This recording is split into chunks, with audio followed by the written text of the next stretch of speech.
Tristan, I think my first question, and maybe the most important question, is we're going to talk about artificial intelligence and technology broadly today.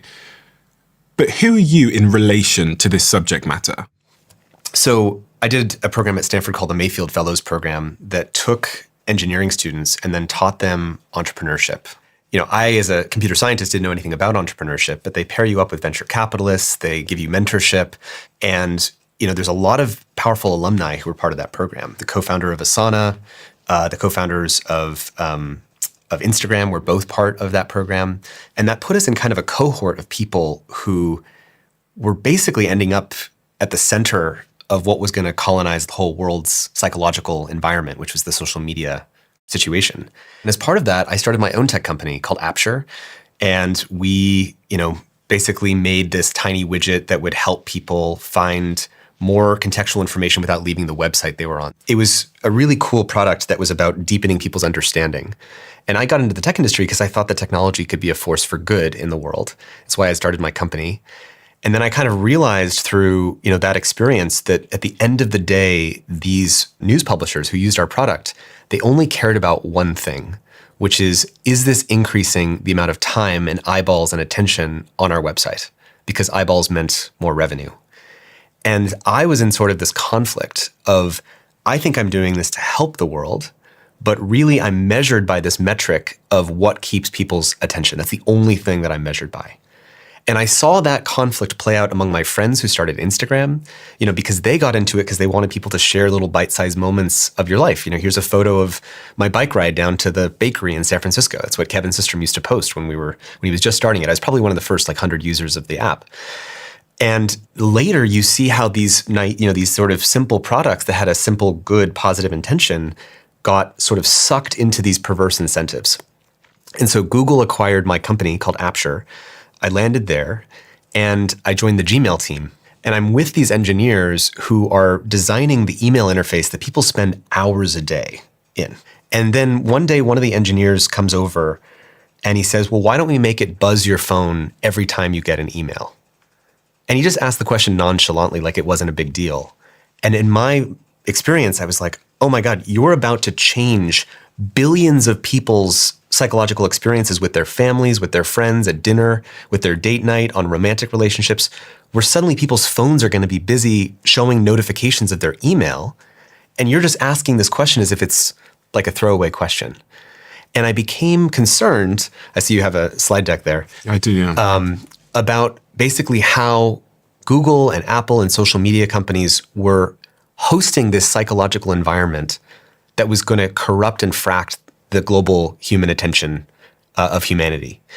And I basically said I needed to make a slide deck, it's a 130-something pages slide deck, that basically was a message to the whole company at Google saying we have to be very careful and we have a moral responsibility in how we shape the global attentions of humanity.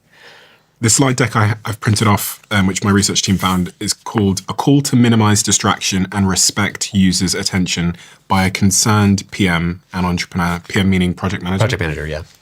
How was that received at Google?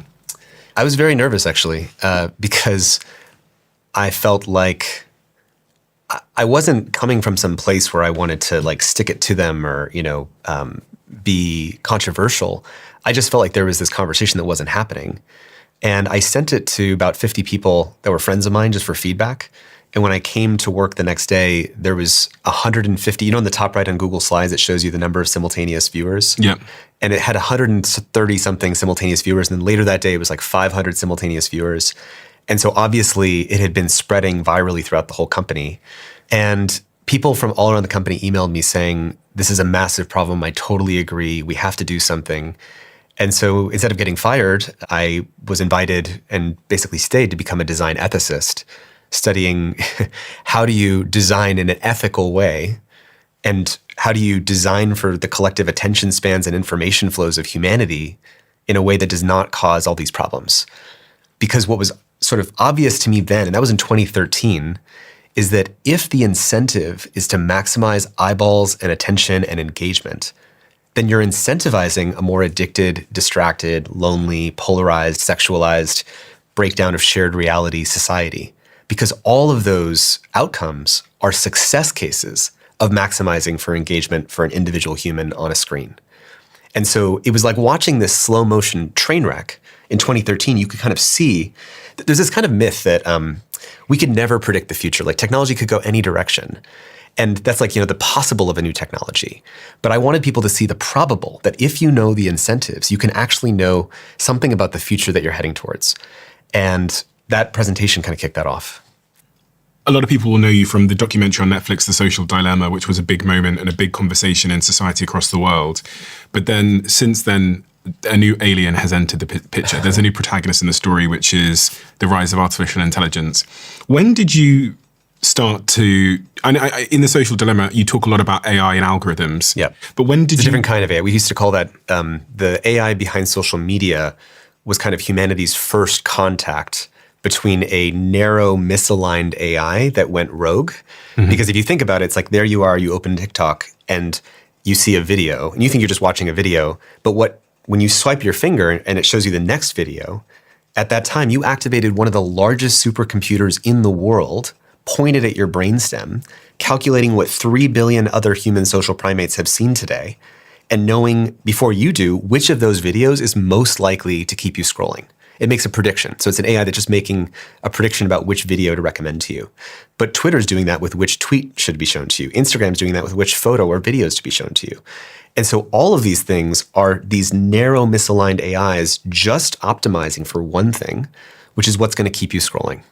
And that was enough to wreck and break democracy and to create the most anxious and depressed generation of our lifetime just by this very simple baby AI. And people didn't even notice it because it was called social media instead of AI. But it was the first, we used to call it, in this AI dilemma talk that my co-founder and I gave, we called it humanity's first contact with AI because it was just a narrow AI. And what ChatGPT represents is this whole new wave of generative AI that is a totally different beast because it speaks language, which is the operating system of humanity. Like if you think about it, it's trained on code, it's trained on text, it's trained on all of Wikipedia, it's trained on Reddit, it's trained on everything, all law, all religion, and all of that gets sucked into this digital brain that has unique properties. And that is what we're living with ChatGPT. I think this is a really critical point. And I remember watching your talk about this, where I think this was the moment that I had a bit of a paradigm shift when I realized that how central language is to everything that I do every day. Yeah, exactly. It's like, it's actually everything. We should establish that first. Why is language so central? Code is language. So all the code that runs all of the digital infrastructure we live by, that's language. Law is language. All the laws that have ever been written, that's language. Biology, DNA, that's all a kind of language. Music is a kind of language. Videos are a higher dimensional kind of language. And the new generation of AI that was born with this technology called transformers that Google made in 2017 was to treat everything as a language. And that's how we get, ChatGPT, write me a 10-page essay on anything, and it spits out this thing. Or ChatGPT, find something in this religion that'll persuade this group of the thing I want them to be persuaded by. That's hacking language, because religion is also language. And so this new AI that we're dealing with can hack the operating system of humanity. It can hack code and find vulnerabilities in software. The recent AIs today, just over the summer, have been able to find 15 vulnerabilities in open source software on GitHub. So it can just point itself at GitHub. GitHub being like this website that hosts basically all the open source code of the world. So it's kind of like the Wikipedia for coders. It has all the code that's ever been written that's publicly and openly accessible, and you can download it. So you don't have to write your own face recognition system. You can just download the one that already exists. And so GitHub is sort of supplying the world with all of this free digital infrastructure. And the new AIs that exist today can be pointed at GitHub and found 15 vulnerabilities from scratch that had not been exploited before. So if you imagine that now applied to the code that runs our water infrastructure, our electricity infrastructure, we're releasing AI into the world that can speak and hack the operating system of our world. And that requires a new level of discernment and care about how we're doing that, because we ought to be protecting the core parts of society that we want to protect before all that happens. I think especially when you think about how central voice is to safeguarding so much of our lives. My relationship with my girlfriend runs on voice. Right, exactly. Me calling her to tell her something. My bank, I call them and tell them something. Exactly. And they ask me for a bunch of codes or a password or whatever. And all of this comes back to your point about language, which is my whole life is actually protected by my communications with other people now. And you generally speaking, you trust when you pick up the phone that it's a real person. I literally just 2 days ago, I had the mother of a close friend of mine call me out of nowhere. And she said, Tristan, my daughter, she just called me crying that some person is holding her hostage and wanted some money. And I was like, oh my God, this is an AI scam, but it's hitting my friend in San Francisco who's knowledgeable about this stuff and didn't know that it was a scam. And for a moment, I was very concerned, and I had to track her down and figure out and find my friends where she was and find out that she was okay. And when you have AIs that can speak the language of anybody, it now takes less than 3 seconds of your voice to synthesize and speak in anyone's voice. Again, that's a new vulnerability that society has now opened up because of AI. So ChatGPT kind of set off the starting pistol for this whole race. Yes. And subsequently, it appears that every other major technology company now is investing ungodly amounts of money in competing in this AI race. And they're pursuing this thing called AGI, which we hear this word used a lot. Yes. What is AGI, and how is that different from what I use at the moment on ChatGPT or Gemini? Yeah. So that's the thing that people really need to get, is that these companies are not racing to provide a chatbot to users. That's not what their goal is. If you look at the mission statement on OpenAI's website, or all the websites, their mission is to be able to replace all forms of human economic labor in the economy, meaning an AI that can do all the cognitive labor, meaning labor of the mind. So that can be marketing, that can be text, that can be illustration, that can be video production, that can be code production. Everything that a person can do with their brain, these companies are racing to build that. That is artificial general intelligence. General meaning all kinds of cognitive tasks. Demis Hassabis, the co-founder of Google DeepMind, used to say, first solve intelligence and then use that to solve everything else. Like, it's important to say, why is AI distinct from all other kinds of technologies? It's because if I make an advance in one field like rocketry, let's say I uncover some secret in rocketry, that doesn't advance like biomedicine knowledge, or doesn't advance energy production, or doesn't advance coding. But if I can advance generalized intelligence, think about all science and technology development over the course of all human history. So science and technology is all done by humans thinking and working out problems in any domain. So if I automate intelligence, I'm suddenly going to get an explosion of all scientific and technological development everywhere. Does that make sense? Of course, yeah, it's foundational to everything. Exactly. Which is why there's a belief that if I get there first and can automate generalized intelligence, I can own the world economy, because suddenly everything that a human can do that they would be paid to do in a job, the AI can do that better. And so if I'm a company, do I want to pay the human who has healthcare, might whistleblow, complains, has to sleep, has sick days, has family issues? Or do I want to pay the AI that will work 24/7 at superhuman speed, doesn't complain, doesn't whistleblow, doesn't have to be paid for healthcare? There's the incentive for everyone to move to paying for AIs rather than paying humans. And so AGI, artificial general intelligence, is more transformative than any other kind of technology that we've ever had. And it's distinct. With the sheer amount of money being invested into it, and the money being invested into the infrastructure, the physical data centers, the chips, the compute, do you think we're going to get there? Do you think we're going to get to AGI? I do think that we're going to get there. It's not clear how long it will take. And I'm not saying that because I believe necessarily the current paradigm that we're building on will take us there. But, I'm based in San Francisco. I talk to people at the AI labs. Half these people are friends of mine, people at the very top level. And, most people in the industry believe that they'll get there between the next 2 and 10 years at the latest.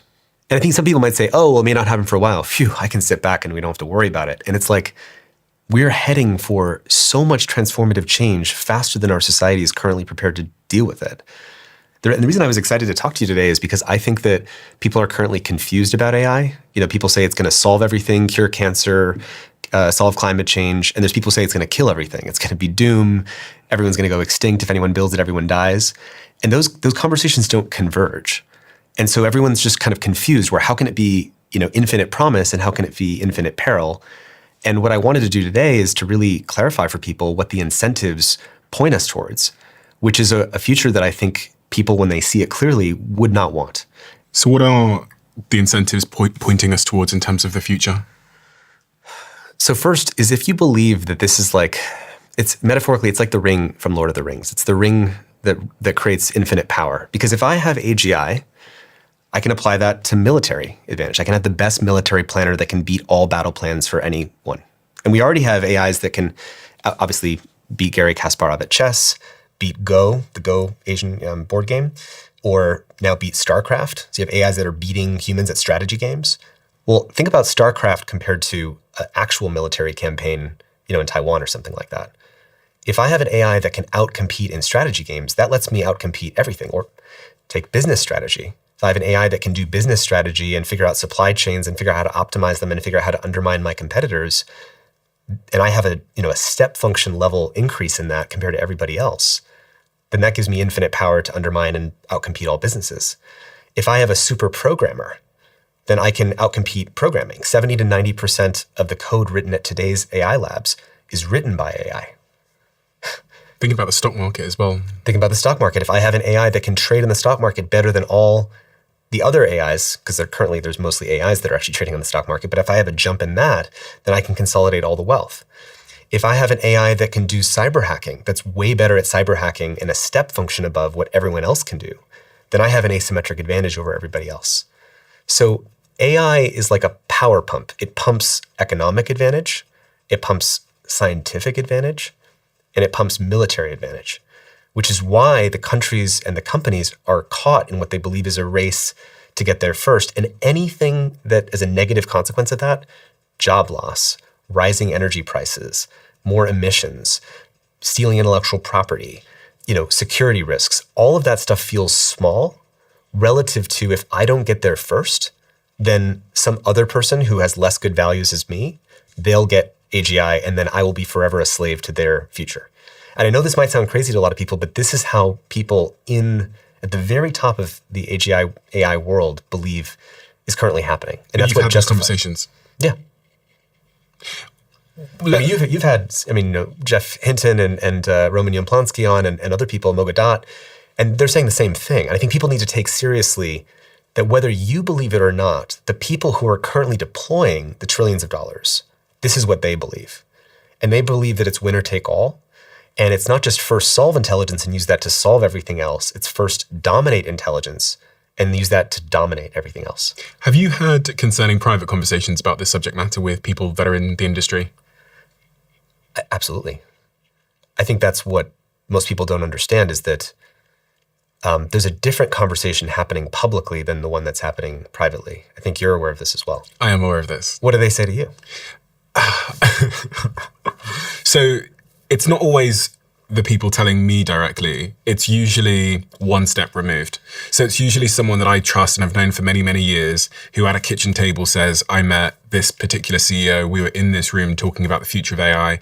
This particular CEO they're referencing is leading one of the biggest AI companies in the world. And then they'll explain to me what they think the future is going to look like.